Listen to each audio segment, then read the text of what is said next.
So Minnesota is the birthplace of Honeycrisp apples, and Minnesota is also the birthplace of the SweetTango apple. So talk to us a little bit about that, because really this story, the story of any apple variety kind of begins with that breeding, and so when we're talking about SweetTango, the story begins at the University of Minnesota. Help people understand how and why. Well, the University of Minnesota has been breeding apples for over 100 years, and typically you take an apple, you cross-pollinate it, you plant the seeds, you get a sprig, and then you graft that onto a rootstock, and you grow the plant. So it usually takes a little bit of time before you know really what you have.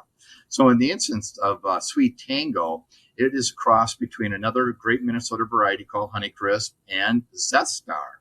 So they put these two together, and they had many different combinations, but the SweetTango was the one that was really the one that they went after and released. So it's got the characteristics of both apples, both Honeycrisp and Zestar, and it makes a very, very nice mix when you eat it, that you've got these two great apples that form this even better apple, I feel.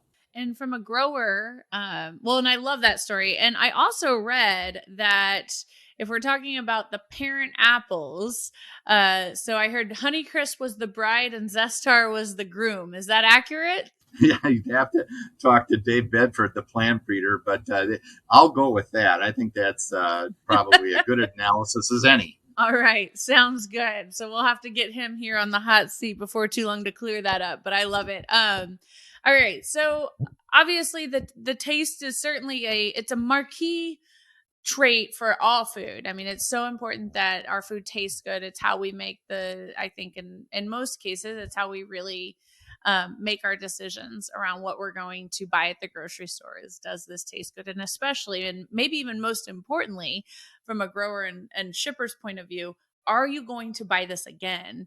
So many of us are from the school of thought of, hey, I'll try anything once, but will I come back and be a repeat customer? Will I continue to put SweetTango apples in my grocery cart and on my list week after week? That's really the secret sauce, so to say, in food marketing and in farming. But tell us, from your point of view as a grower, what are the traits that are critical and top of mind when it comes to deciding which varieties you're going to put your resources behind? That's really a great question, and I wish there was a scientific answer to it. And the best way I can describe it is the story I told you way back when we interviewed, is that I was my friend had this apple down in Lake City, Minnesota. He said, John, stop by, take a bite of this apple and tell me what you think.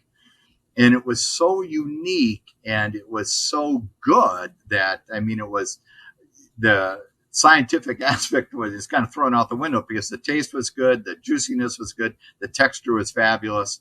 And I'm kind of an apple snob, and so I know what I like, and I try and put myself in the perspective of someone else that would be eating that apple for the first time.